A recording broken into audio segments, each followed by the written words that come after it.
Alors aujourd'hui, Clara, nous allons parler d'un sujet avec une invitée qu'on va vous présenter. Que vous allez voir. On va parler de la sexualité dans le sport. Dans le sport. Et d'ailleurs, ça tombe bien parce que au moment où on tourne ce podcast, c'est les JO. Ouais. Donc, je sais pas d'ailleurs si tu as vu, mais ils ont distribué des préservatifs aux athlètes des JO. Ils en ont prévu, je crois, une 30aine par personne. Donc, je veux pas savoir ce qui se passe au village olympique. Mais c'est chaud, mais c'est sûr que c'est chaud. Tu fous des gars gaulés avec des meufs bonnes pendant quelques semaines, comme ça, dans un village. On se rappelle tous nos colos, hein, on sait comment ça se passe. Puis, avec l'euphorie, la fête, c'est festif. Oui, c'est bien festif, oui. Donc, moi, j'ai plein de questions. Ouais. Parce que, pourquoi la sexualité d'ailleurs dans le sport? Pourquoi on a choisi ce sujet? C'est pas une question, pourquoi on a choisi ce sujet? Bon, déjà parce que moi, alors pour ceux qui le savent pas, je pense pas que je l'ai déjà dit en podcast, mais j'ai déjà fait des compétitions de bodybuilding. Et du coup, je trempe un peu dans le milieu du sport, même si maintenant j'ai arrêté la salle, je fais autre chose. Et en fait, on trouvait que c'était un sujet qui était quand même pertinent, parce que c'est quelque chose sur lequel on ne parle pas trop et qui du coup englobe des sujets qui sont quand même plutôt tabous. Voilà. Ouais. Donc notamment justement les prises de produits, etc. Et puis tout ce qui touche à la féminité, à la masculinité aussi. Donc aujourd'hui notre invitée c'est une femme, mais je pourrais peut-être apporter certains éléments parce que je suis sortie avec des hommes qui se sont dopés aussi, donc au niveau de la vie sexuelle à partir de ce moment-là. Ne vous inquiétez pas, je ne balancerai pas vos blazes. Certains le mériteraient. Mais donc voilà, on va un peu englober tout ça. Et du coup, aujourd'hui, pour ça, on accueille Marine. Marine! Tambour. Tac, tac. Vas-y, relève-toi. Je prends de la place. Salut! Hello. Alors, Marine? Merci de m'inviter. C'est avec plaisir. Présente-toi. Eh bien, moi, c'est Marine. Voilà. Quel âge? Je ne connaissais pas. Célibataire en couple? Ça commence dans le dur, là, direct. J'ai 31 ans, depuis la semaine dernière. Oh, les anniversaires. Ah voilà, c'est ça que j'attendais. T'es invitée, t'es pas venue. Oui, toi non plus. Moi non plus, parce qu'il y a d'autres personnes qui ne sont pas venues, Marine. Non, pas du tout. Je n'ai rien à dire à ce sujet. Et donc en couple? Célibataire. Voilà.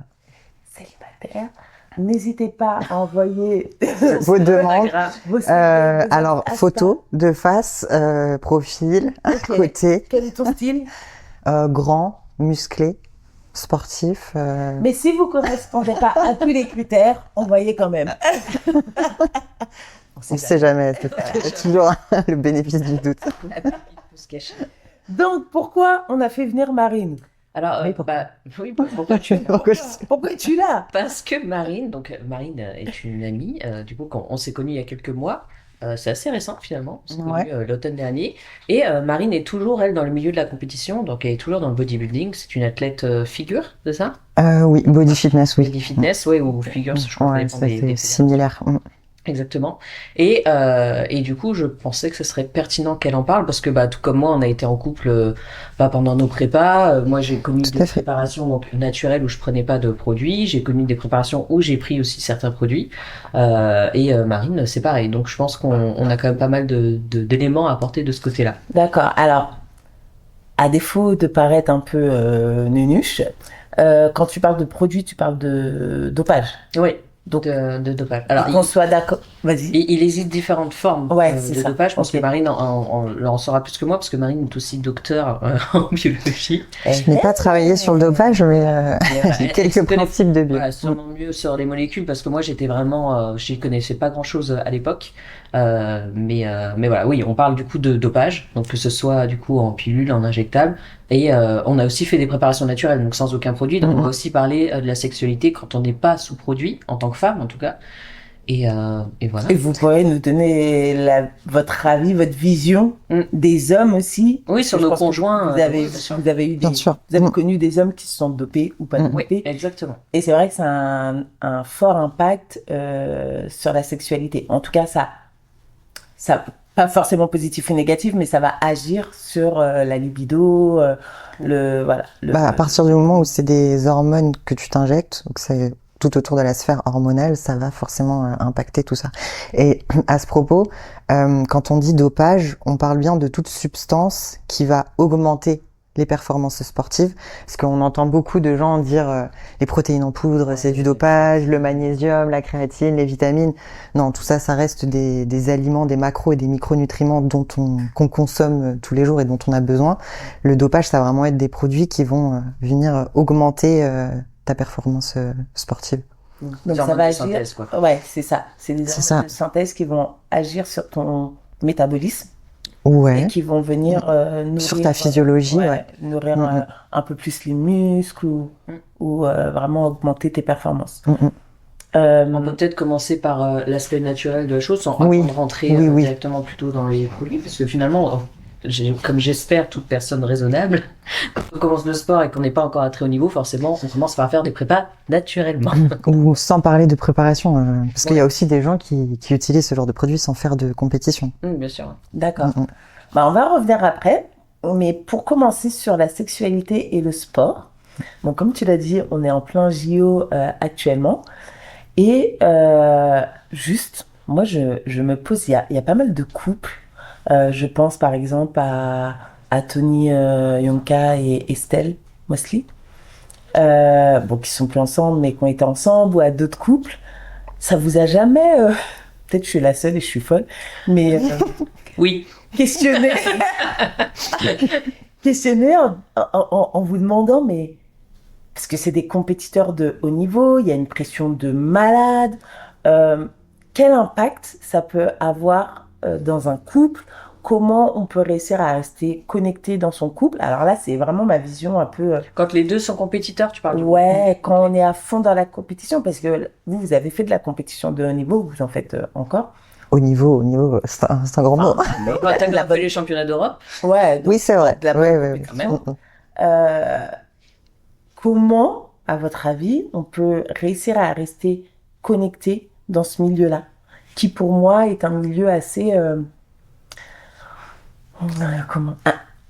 un peu ingrat dans le sens où c'est pas un milieu facile, quoi. C'est prenant en fait. Ouais, c'est prenant, faut s'affirmer.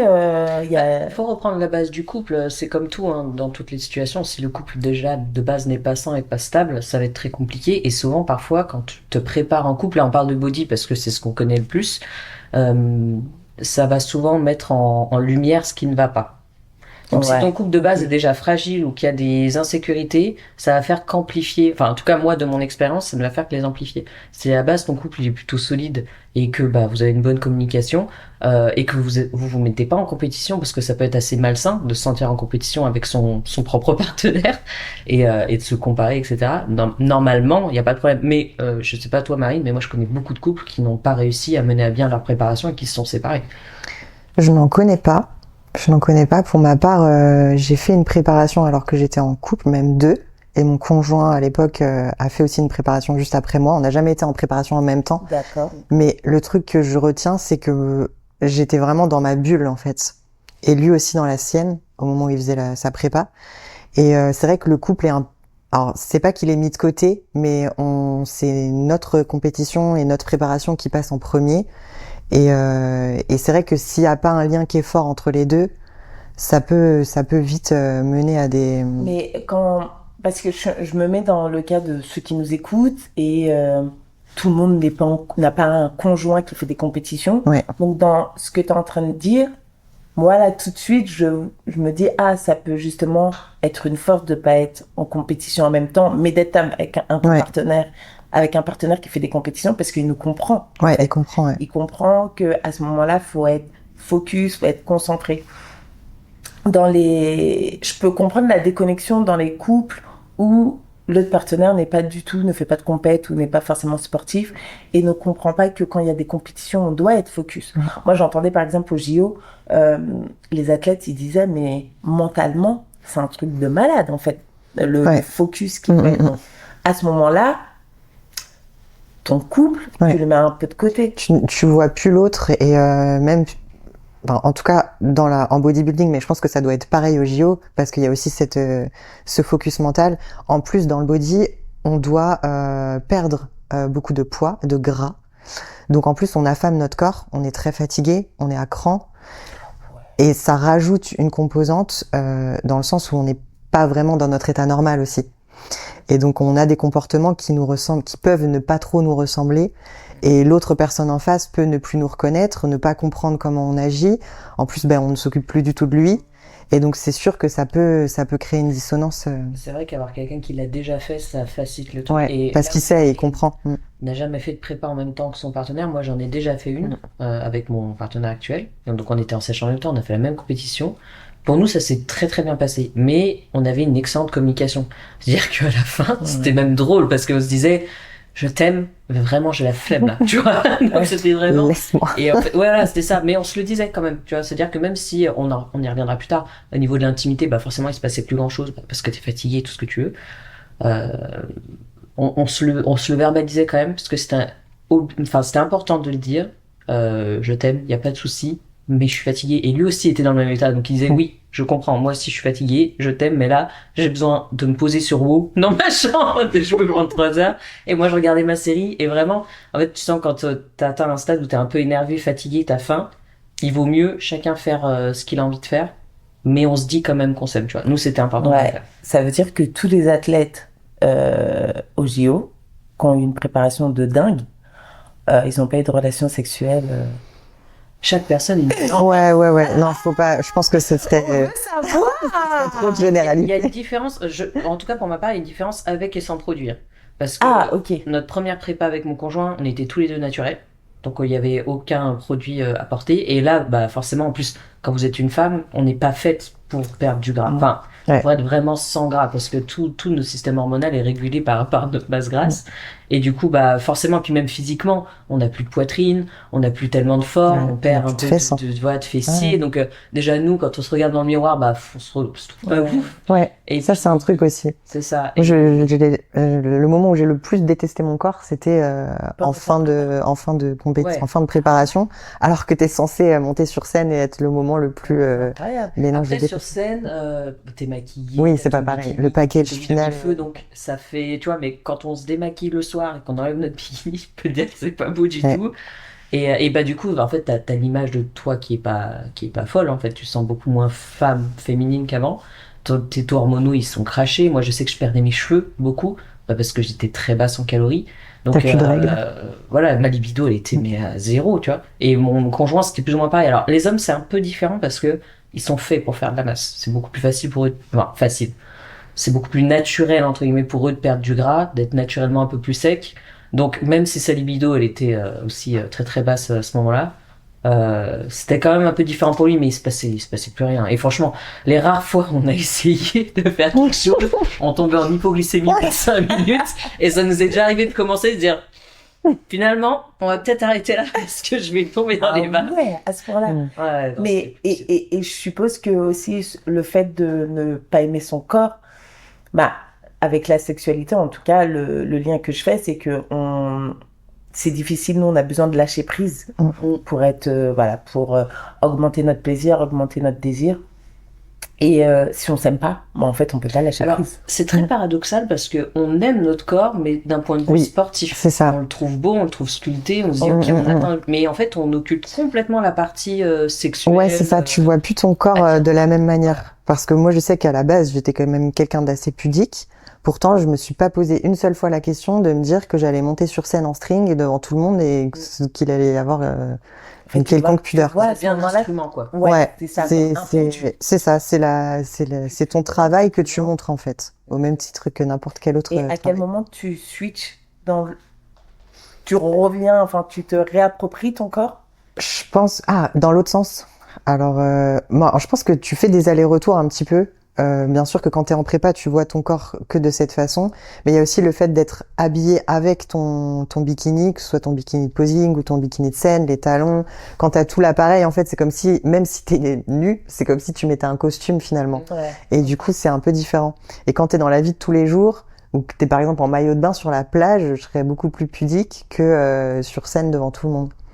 Et vous pensez que ce ressenti-là, dont vous faites du body, c'est propre à tous les athlètes? Parce que je me dis que quelqu'un qui fait de l'athlétisme, de la natation, du judo, et moi je les regarde, je trouve qu'ils sont Ils sont très bien formés. Je sais pas, parce que toutes les disciplines ne demandent pas de baisser la masse grasse, c'est quand même quelque chose d'assez spécifique. Ok. Et pour être sorti avec quelqu'un qui faisait du judo à haut niveau, qui était ceinture noire, lui, il y avait aussi cette histoire de poids pour le judo, mais c'était quand même différent, tu vois, ça touchait pas autant sa libido, etc.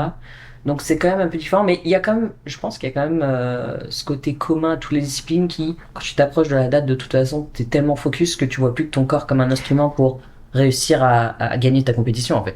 Et puis le bodybuilding, par principe, c'est la construction du corps. Ouais. Donc c'est aussi un sport qui est très concentré sur le corps et l'apparence, ce qui est moins dans d'autres disciplines, quoi. Ouais, non, je comprends. Ouais, tu es très obsédé par Et t'as dit qu'il y avait, ils distribuaient beaucoup de préservatifs. Oui, au JO.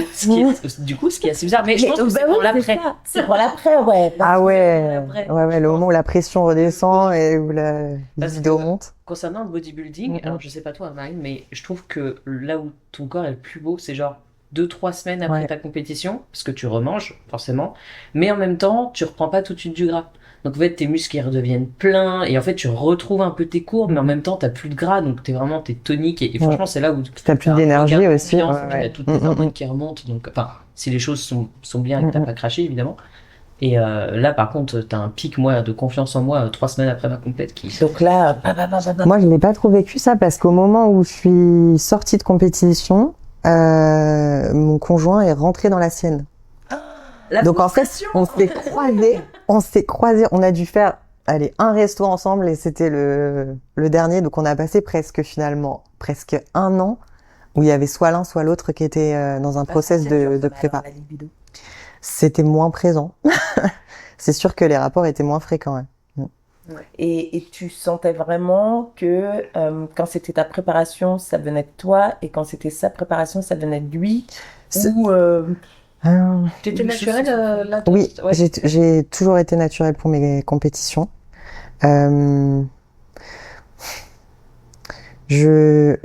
C'est vrai que j'ai moins de souvenirs là-dessus. C'est pas quelque chose qui m'a marqué. Mais je pense que ça venait toujours un peu plus de lui, je pense.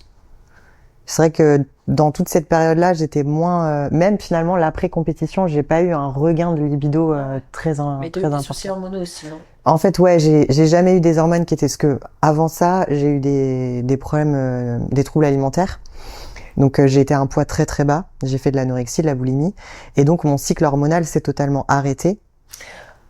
Petite parenthèse, on va en parler dans une prochaine émission, des troubles alimentaires. Tout à fait. Et du coup, à cette période-là, à partir du moment où tes hormones ne fonctionnent plus, de toute façon, ta libido, elle est complètement dans les choux. Okay. Et finalement, je suis remontée, mais pas à un stade super optimal. J'ai fait des compétitions rapidement après, ce qui fait que j'ai toujours flirté vers des hormones qui étaient plutôt basses. Et en sortant de compétition, c'est remonté, mais très doucement finalement. Et du coup, j'avais pas une libido très exceptionnelle, quoi.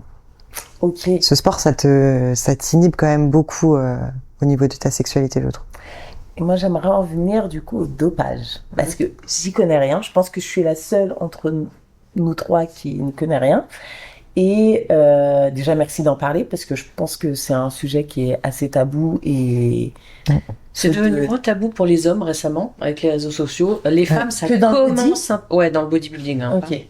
Les femmes, ça commence un peu, mais c'est toujours un peu tabou, ouais. Mais... Donc, est-ce que, juste pour les personnes qui nous écoutent et qui connaissent rien comme moi, vous pouvez nous expliquer à quel moment, en fait, on passe le cap de se doper? Pourquoi c'est tabou? Pourquoi c'est interdit? Comment c'est possible? Parce qu'on fait des tests, non, pour les compétitions? Donc, l'hypocrisie des fédérations. Ah, on les a pas vus. Je peux vous garantir, là on est en période de JO, que s'ils faisaient des tests sur tout le monde, 95% des gens seraient positifs. Ouais, ça serait compliqué. Ah ouais? C'est juste que ça se sait et qu'en fait les gens... Il y aurait plus de sport aujourd'hui. Enfin, tel qu'on le pratique aujourd'hui, il serait plus comme ça. C'est pas que dans le body? Ah non, c'est partout. C'est partout, le foot, tout le monde. Si vous pensez que Ronaldo a des abdos comme ça à son âge, c'est pas la diète. C'est la GH. Mais c'est juste qu'en fait, il y a tellement d'argent. Et puis, faut être honnête. Je sais qu'il y en a qui vont crier au scandale dans les commentaires parce qu'ils n'ont pas envie de voir la vérité. Mais quand vous allez voir un match, vous allez voir quelque chose d'exceptionnel. Et pour être exceptionnel, bien sûr qu'il y a des génétiques exceptionnelles, mais c'est 1 sur 1 million. Ouais, Et si tu veux voir quelque chose d'exceptionnel, tu vas pas voir quelqu'un faire quelque chose de médiocre. Pareil, Usain Bolt, il avait une génétique de fou, mais la récupération derrière, quand il y a des millions comme ça par les sponsors, etc., il faut que l'athlète il assure, il faut qu'il ait une bonne récupération. Mais au bout d'un moment, on n'est que des êtres humains, donc il y a quand même tout un procédé chimique derrière où bah oui, il prend des produits pour récupérer. Et il a beau être le meilleur parce qu'il a ce physique-là, ces jambes-là et qu'il court très vite, il faut aussi qu'il assure aussi pour ses sponsors. Donc il faut pas taper sur les athlètes. Il y a aussi un gros business derrière. Ouais, puis t'as la pression des entraîneurs derrière. Hein. Dans certains sports, ça vient d'abord des entraîneurs. Bah alors, qui est-ce qui pousse l'athlète à consommer? Est-ce que c'est l'entraîneur lui-même qui lui dit non mais là en fait pour que tu arrives à passer ce stade-là, il faut une aide? Ou C'était est-ce dans que c'est quel sport aussi l'athlète que lui-même? qu'il y avait des femmes qui étaient enceintes au moment des compétitions. Ça, je me... Mais là, cette année au JO, Alors, non, il y a eu aussi à l'escrime. Ah ouais? Il y a une athlète qui a dit qu'elle était je crois que c'est à l'escrime, si je dis pas de bêtises. Elle a avoué être enceinte de 7 mois. 7 mois? Ah, ça fait beaucoup, ouais. Ouais. Ouais, c'est beaucoup, là. Bah, je dirais que c'est très personnel hein, comme choix. Après, ça dépend beaucoup des sports. Hein. Body, c'est souvent la décision, c'est l'athlète qui le prend. Oui. Souvent, alors À 100%. par méconnaissance ou pas, ça dépend de quel profil. Par contre, tu vois, par exemple, Pierre, mon mari, qui lui a fait 14 ans de vélo, donc il est monté assez haut dans le cyclisme. Au bout d'un moment, quand il avait 16-17 ans, c'est les entraîneurs qui lui disaient, écoutez, si vous voulez passer le cap, au bout d'un moment, il va falloir mieux récupérer, il va falloir prendre certaines choses. Et déjà à 15-16 ans, les parents faisaient prescrire de la ventoline à leurs enfants, parce que dans la ventoline, il y a du clenbuterol. Oui, j'avais entendu Et que ça. c'est quelque chose qui te permet d'ouvrir tes voies respiratoires et qui du coup te permet d'augmenter. Donc ça commence très jeune finalement et en fait t'es plus ou moins baigné là-dedans.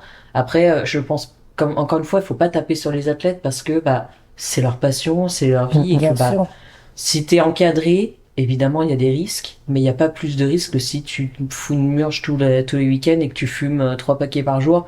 C'est la même chose en fait sauf que derrière eux, ils ont une diète contrôlée et des entraînements réguliers. Ouais. Donc le risque zéro n'existe pas. Mais T'as un mode de vie qui est 100% optimisé et là où dans le body il y a souvent des dérives et ce qui devrait pas être, mais normalement les produits seraient censés arriver une fois que t'as optimisé absolument tous tes paramètres, ta nutrition, ta récupération, ton sommeil, que tu sais t'entraîner et tu viens ajouter ce petit plus qui va faire que tu vas, au lieu de progresser à la vitesse x1, tu vas progresser à la vitesse 1,2 si tu veux.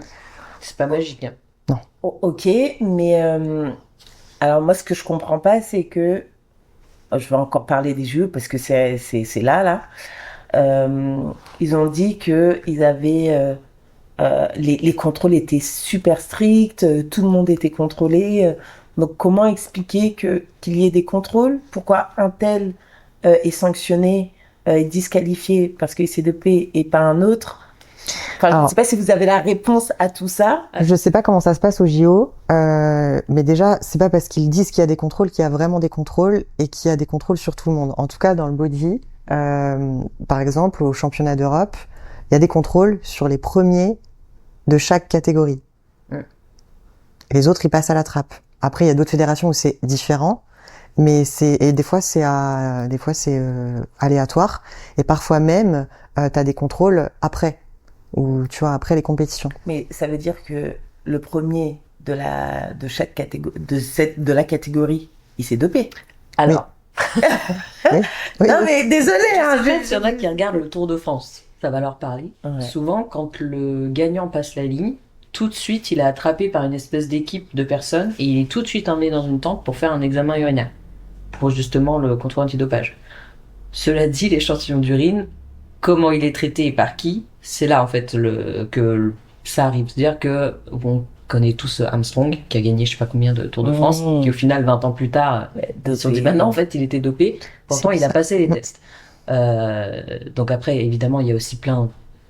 J'ai entendu parler dans les compétitions de body des gens qui mettaient des pipettes avec de l'urine clean et qui faisaient semblant d'uriner dans un. Ouais, moi Ça existe. j'ai jamais vu les contrôles antidopage en tout cas. Mais des compétitions que j'ai fait. Jamais vu. J'en ai fait en Europe, en Autriche, en Espagne, en France, j'ai jamais vu. Et en fait, je pense que les athlètes le font, mais je pense qu'il y a quelque chose de caché derrière, qu'il y a les sponsors qui payent, et que l'échantillon d'urine il est envoyé dans un labo qui ferme les yeux ou du coup avec un médecin qui va trafiquer les résultats.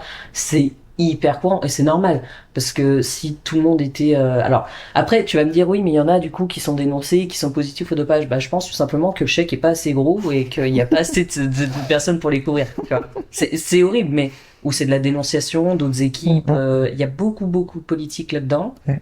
Donc franchement moi j'en sais des histoires de fou quoi. Et à un niveau amateur où t'as pas forcément de sponsors, parce que ça c'est les gens qui sont à haut niveau, tu as aussi des stratégies où tu peux prendre des produits dopants jusqu'à une certaine date avant la compétition, tu l'arrêtes, ou tu prends certaines molécules, tu sais qui seront pas détectées, et en fait c'est ta stratégie de chimie qui va faire que tu vas passer. Si tu l'arrêtes, t'as encore les performances. Oui, parce que de toute façon, c'est la masse musculaire, en tout cas dans le bodybuilding, c'est la masse musculaire que tu construis qui compte. Donc si tu la construis en amont, que tu arrêtes à une certaine date et qu'après sur la fin de la prépa, tu n'utilises plus rien, ça peut être indétectable. C'est super. Moi, je suis à fond là. Je suis à fond. On s'éloigne du sujet, mais ouais, mais en fait, c'est quand même des choses qu'on ne sait pas et ça peut être rassurant d'un côté parce que je me dis, en fait. Si je pourrais me doper et avoir Pourquoi le corps des athlètes. Non, c'est pas vrai. Mais alors, sache que c'est pas le dopage qui va faire que tu auras le corps de ces athlètes.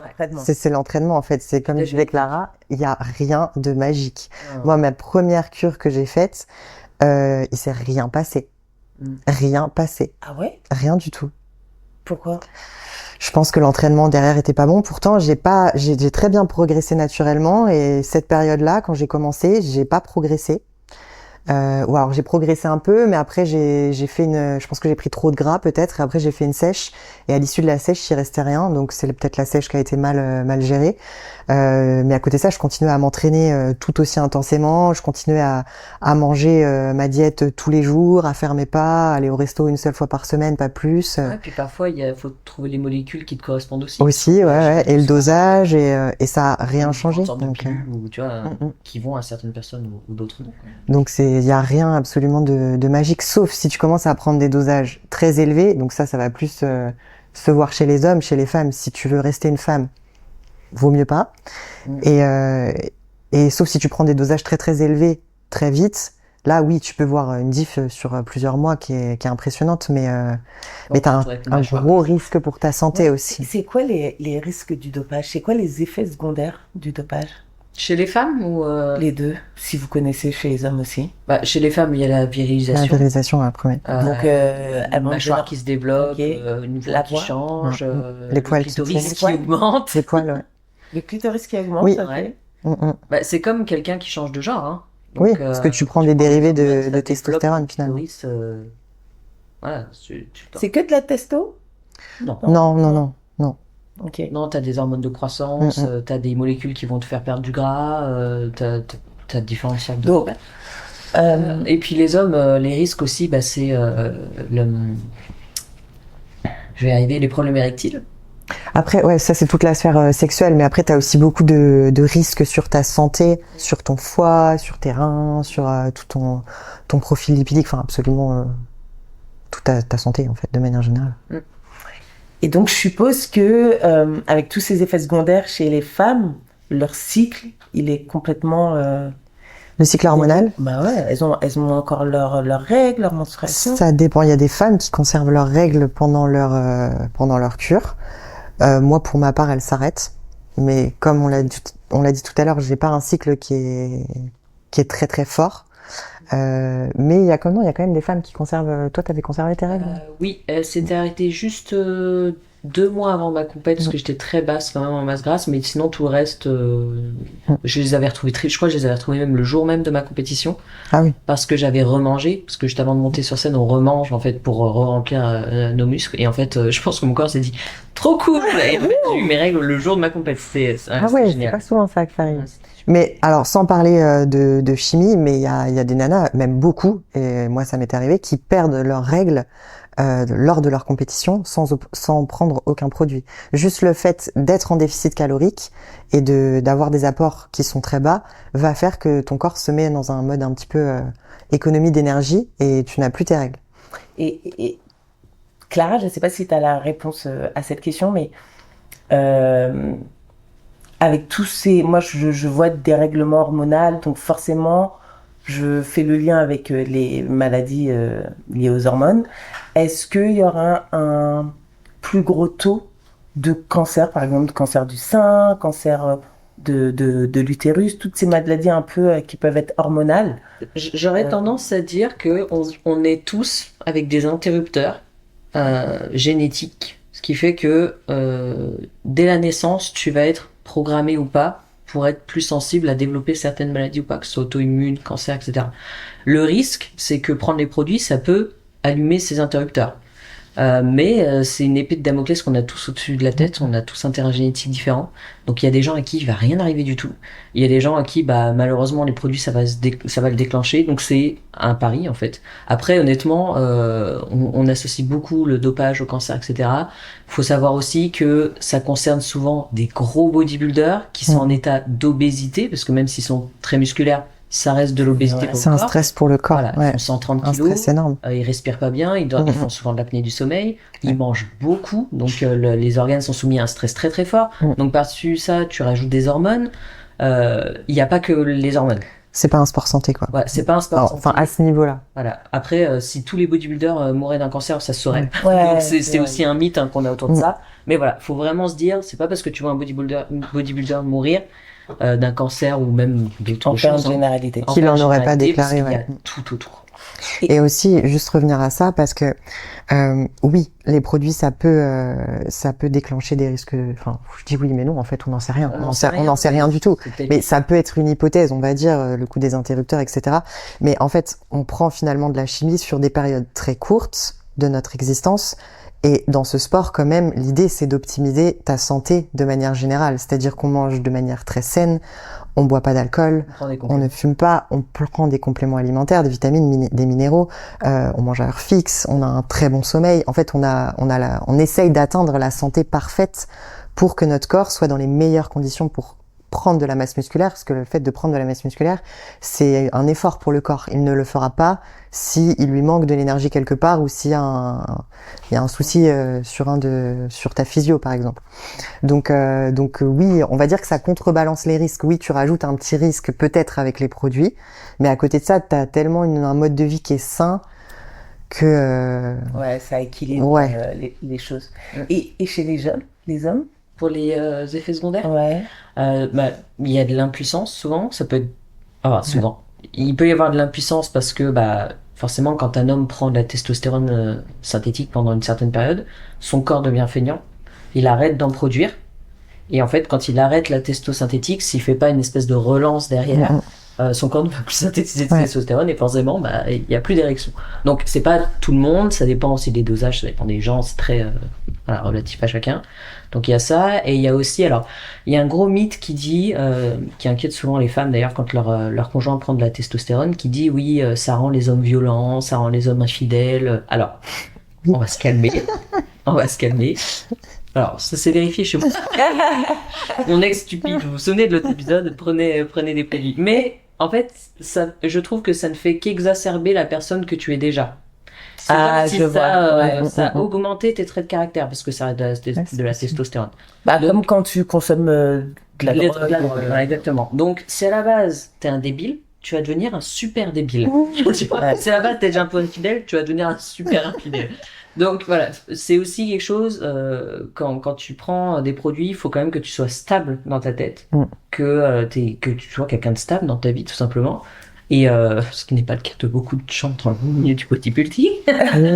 Tout court, de gens tout court. Voilà, c'est pour ça que les bodybuilders ont un peu cette étiquette du mec violent, infidèle, parce que souvent, on va pas se mentir, souvent chez les hommes plus que chez les femmes, on voit ce genre de phénomène, quand t'es poussé à vouloir un corps aussi développé, aussi hors norme, c'est que tu veux souvent combler quelque chose. Il y a même quelqu'un qui a dit, je sais plus qui c'était exactement, je crois que c'est un athlète ou un entraîneur qui a dit, pour être un bon athlète, il faut avoir eu une enfance de merde.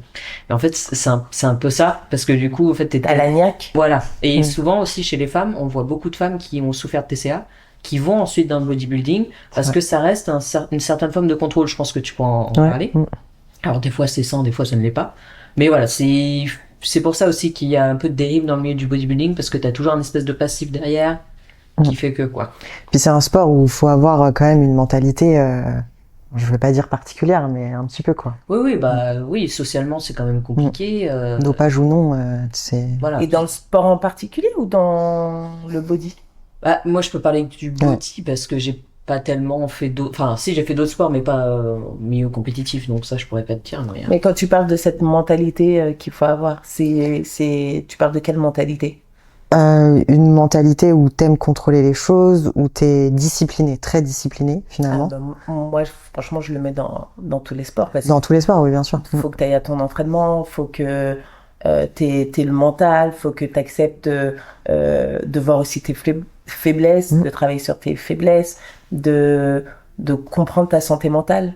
Tu vois, quand tu fais du sport de haut niveau.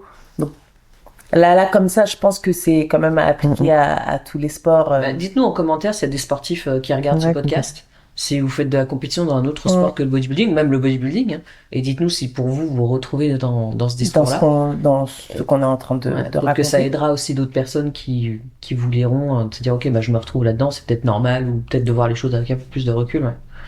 Et pour en revenir à la sexualité, donc il y a des hommes qui peuvent avoir de l'impuissance. Je sais que la libido en période de préparation, elle peut descendre.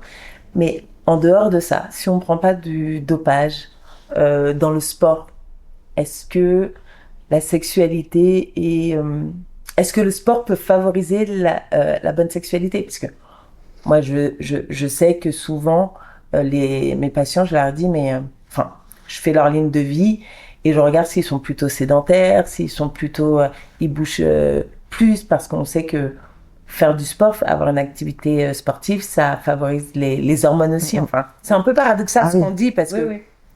Ouais, en fait, c'est trouver l'équilibre parce que si on reste dans cet aspect santé, justement, à essayer d'optimiser comment tu manges, ta micronutrition, etc. Oui, ça te booste tes hormones et je le vois aussi chez mes clients et qu'en fait, tous les paramètres de santé s'optimisent et du coup, bien sûr que t'as plus d'énergie, bien sûr que t'as plus de libido, ça c'est évident. C'est ce qu'on disait juste avant, c'est où ça baisse, c'est quand tu tombes dans l'extrême après, d'en faire trop, d'avoir une suractivité. Ça joue aussi sur la fertilité parce que je sais que mon mari qui a suivi des femmes qui étaient en léger surpoids, hein, pas forcément obèses, morbides ni quoi que ce soit, grâce à la micronutrition, la diète, perdre un peu de poids, faire plus d'exercice, ça a reboosté en fait leur cycle et elles sont tombées enceintes par exemple plus facilement alors qu'elles galéraient depuis des mois. Donc je dis pas que c'est la solution à toute infertilité, il faut aller voir un professionnel de santé. Mais ça peut forcément du coup... Mais les professionnels de santé, moi je le vois en ostéo où je suivais pas mal de femmes qui étaient dans un process de FIV, donc fécondation in vitro. Et en fait, leur gynécologue leur demandait de perdre du poids aussi pour celles qui étaient en surpoids, de perdre du poids parce que ça avait un impact justement. Ça favorisait soit les FIV ou même si elles n'avaient pas encore commencé leur processus de FIV, parfois, elles pouvaient naturellement tomber enceinte en perdant un peu de poids. C'est souvent demandé avec très peu de tact, hein, d'ailleurs. Ouais, non, franchement. Ouais, non, tout à fait d'accord. Il m'a dit que j'avais des kilos à perdre, alors que je faisais du sport à l'époque, hein. Et en fait, il m'avait, en plus, enfin, c'était un homme à l'époque. Alors, moi, j'ai jamais eu de problème à avoir un gynéco homme. Mais il m'avait demandé, du coup, de me mettre en sous-vêtements. Donc, déjà, moi, je m'en fous, mais ça peut être intimidant. De me peser. Et à l'époque, je faisais beaucoup de sport. Et franchement, physiquement, oui, je faisais 10 kilos de plus que ma taille, mais physiquement, j'étais musclé, quoi. Et il m'a dit, ah non, mais là, faut perdre du poids, là. Mais dans le sens, vous êtes grosse. Et je veux dire, mais frère, tu m'as regardé, là, ou pas? On voit mes abdos. Mes abdos. C'est là où l'IMC ne veut plus rien dire. Déjà, en plus, culpabilise de pas avoir d'enfant, de pas réussir à avoir d'enfant. Tu le balances ça dans la gueule, elle a pas envie d'aller à la salle après. Hein. Mais moi, c'est arrivé, j'ai une patiente, justement, son gynécologue, il était bloqué sur ça. Faut perdre du poids, faut perdre du poids. Si vous perdez pas de poids, ça servira à rien. Moi, derrière, au cabinet, je lui disais, non, mais il n'y a pas que ça, il n'y a pas que la perte de poids. Et d'ailleurs, elle a eu 2 enfants et elle n'a pas perdu forcément de poids. Mais je lui ai dit, non, là, c'est en plus du stress que le gynécologue te donne et de la vie, le fait de pas réussir, d'être focalisé sur toi. ton corps là, il est complètement fermé, ton bassin il est fermé, il y a plein de tensions partout. Donc déjà, on va faire le travail de relâcher. Et juste de faire ça, bah en fait, ça aide aussi. Donc, en dehors de perdre du poids, si votre gynécologue Manque de délicatesse. voilà, dites-vous que ce n'est pas que ça qui va permettre la suite. Oui, ça joue, comme on l'a dit, mais il y a plein d'autres. Il y a, si on est, encore une fois, si on n'est pas bien dans sa tête, si sa santé mentale, elle est pas bien, on aura beau perdre 20 kilos, je suis pas sûre que ça déverrouille tout. Pour revenir à ce qu'on disait tout à l'heure, tu vois, on disait que quand on était en prépa, en tout cas de manière naturelle, moi j'avais plus de libido. Par contre, j'ai refait une prépa avec un peu de produit. Alors attention, je sais pas. Alors moi, c'est pas vraiment de la testo que j'ai pris, c'était du primo, donc c'est un dérivé de testostérone. Oui, c'est sûr. De toute façon, c'est rare que tu prennes la testostérone. Ouais, quand t'es une femme, normalement c'est rare, mais quoique. Ça arrive, hein, on le voit. Hein. Mais en tout cas, t'as pas ce côté virilisant, il y a beaucoup moins de risques en fait. Donc puis moi j'étais une bikini, donc c'était vraiment juste pour maintenir ma masse. Hein. Honnêtement, je suis pas sûr que ça ait créé beaucoup de masse chez moi. Mais par contre, ma libido, c'était un délire quoi. Moi aussi, quand ma première cure, c'était, je sautais sur mon mec, mais tous les jours, quoi. C'était. C'est pas vrai. Ah ouais. Ouais, mais là, les femmes qui ont des problèmes de libido ou trucs. Non, attention, je vous dis pas. Des produits pour. Après, il y a peut-être un effet aussi placebo dans le sens où moi, ma première, c'était pareil. J'ai eu un regain de libido comme j'avais rarement eu. Vraiment, ouais. Et tu te dis, ah, c'est trop bien. En plus, t'es content parce que tu commences à avoir des petits progrès, voilà. Mais après, les suivantes, rien du tout. Pourtant, j'ai pris les mêmes molécules, même dosage, voire même un petit peu plus élevé. Rien. Alors, donc, il y a peut-être cet effet aussi. J'aimerais faire un aparté aussi. C'est que, une petite parenthèse, c'est... j'ai des patients qui venaient me voir en sexo et qui prenaient, donc avaient des soucis ou trop de stress ou qui voulaient atteindre la performance sans raison dans leur sexualité. Et du coup, qui prenaient soit des petites pilules, soit du Viagra, des choses comme ça. Il faut savoir que le corps s'habitue. Donc, vous pouvez en prendre et voir votre performance monter, mais au bout d'un moment, votre corps, il va tellement s'habituer à cette molécule que votre performance, en fait, elle va, les soucis vont revenir. Donc, ne vous dites pas que c'est magique, qu'il faut se doper pour retrouver une libido ou prendre du Viagra pour améliorer sa performance si vous n'allez pas traiter le fond du problème. Tout à fait. Ouais. Si dans votre couple ça va pas, vous aurez beau vous doper, peut-être que votre libido elle va revenir parce que ce sera la première fois, mais au bout d'un moment votre couple, s'il n'y a pas les bases solides, ça reviendra. Ouais, et puis tu l'as dit, c'est très aussi dépendant de tes projections et de l'état d'esprit que tu as. En fait, ça passe quasiment que par là. Il y a autre chose que j'ai remarqué aussi, alors je sais pas si toi ça te l'a fait, mais je trouve que la sexualité avec son partenaire, quand il est sans et sous-produit, je trouve qu'elle est différente dans leur comportement. Dans quel sens on veut tout savoir? Alors, Donne-nous des détails. Non, mais je l'avais remarqué aussi avec mon ex et je le remarque encore avec mon mari aujourd'hui qui, pareil, a des phases avec et sans produit. Et dès lors que mes partenaires re-rentraient en cycle, forcément, les hommes, eux, prennent de la testostérone, donc à dosage bien plus élevé que nous, de toute façon, parce que physiologiquement, ils peuvent se le permettre. Et je trouve que leur comportement dans l'intimité est beaucoup plus... bestial. Oui. Et c'est beaucoup plus intense, quoi. Et ça, c'est quelque chose que j'ai remarqué, en tout cas, chez deux de mes partenaires. Donc, c'est peut-être corrélé, j'en sais rien. Ou alors, peut-être que se sentent aussi mieux, ils ont peut-être plus... Oui, il y a cet effet-là. Mais et aussi parce que la testostérone, ça nous rapproche peut-être aussi du comportement un peu plus animal. Non, mais c'est possible. C'est possible parce que mon mari me disait, parce qu'on parlait justement de l'infidélité, tout ça. Et je sais que quand j'ai rencontré mon mari, pour ceux qui ont suivi les autres épisodes, je sortais de ma relation avec l'autre débile. J'aime bien comment il est catégorisé. Je suis désolée, s'il tombe dessus, je suis désolée. Mais je pense qu'il comprendra. Et en fait, lui, comme vous savez, du coup, avait été très infidèle. Et en fait, quand mon mari a voulu, quand je l'ai rencontré, il était naturel. Et il a voulu du coup prendre des produits et je lui ai dit, moi ça me pose pas de soucis, mais je veux pas que ça impacte nos finances, notre couple ni quoi que ce soit, parce que j'avais eu une mauvaise expérience. Et on en a beaucoup parlé. Et alors, faut savoir que du coup mon mari ne m'a jamais trompé, tout va bien. Donc ça rejoint la théorie du quand tu es un débile, tu deviens super débile. Quand ça va. Non, d'ailleurs, à propos de ça, j'ai un truc à te dire. Quoi? Sur l'infidélité, mais on en parlera après. Super. Non, Pierre, c'est un amour.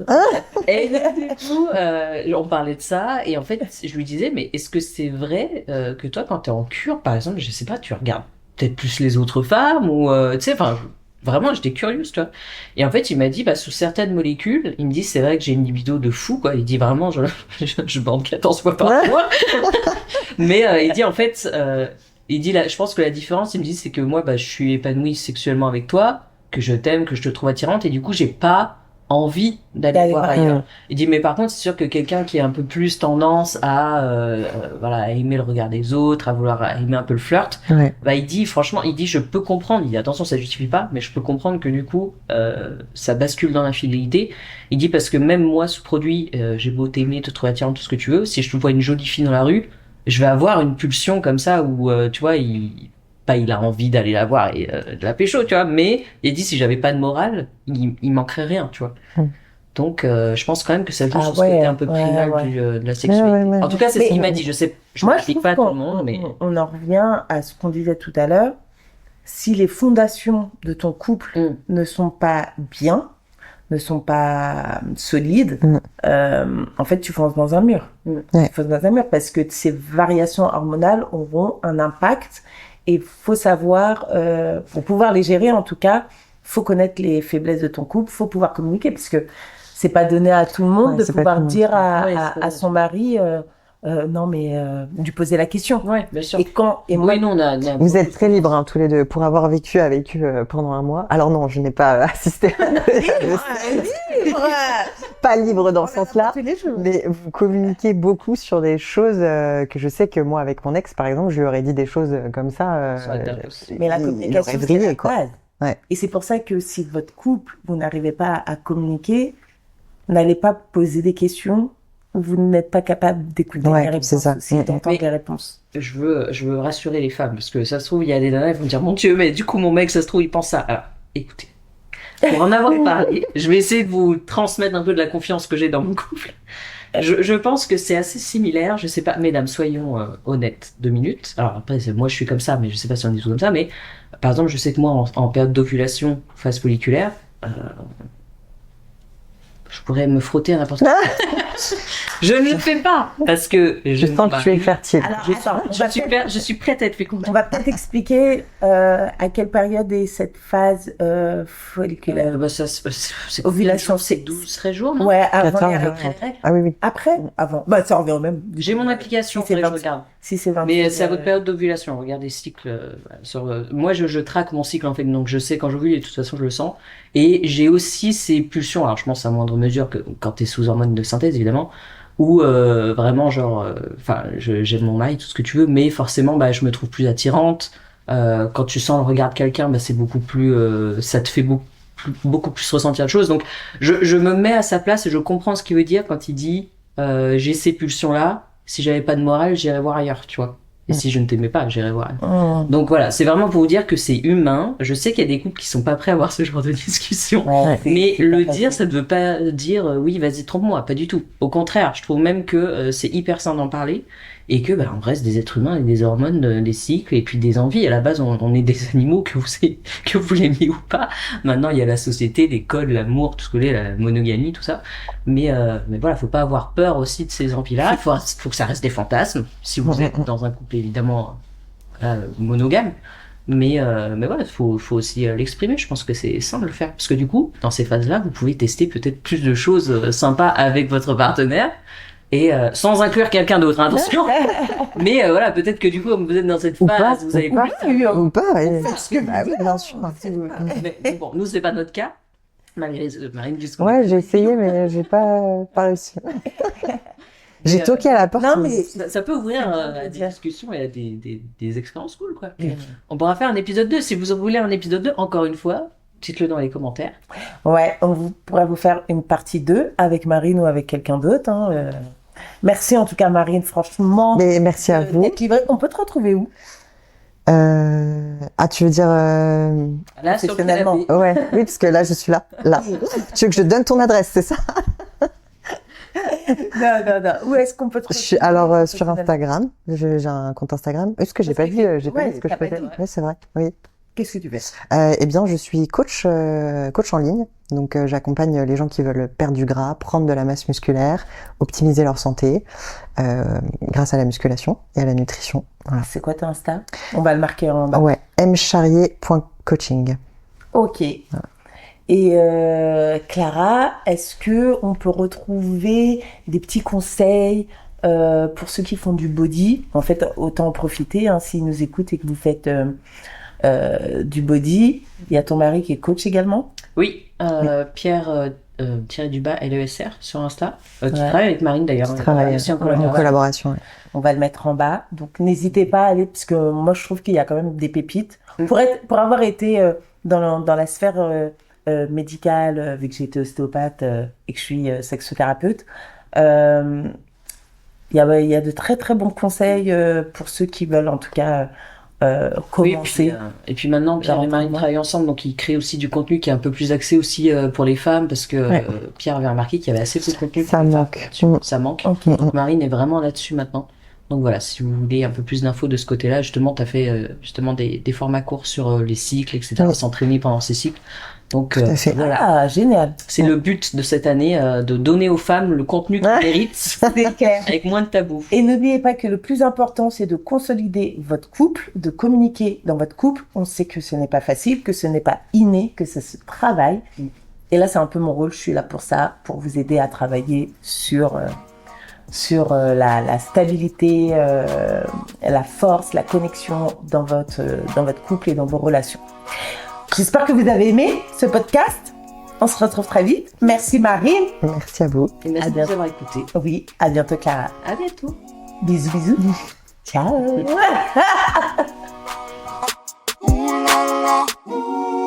Retrouvez l'intégralité de vos émissions, entre parenthèses, en vidéo sur YouTube.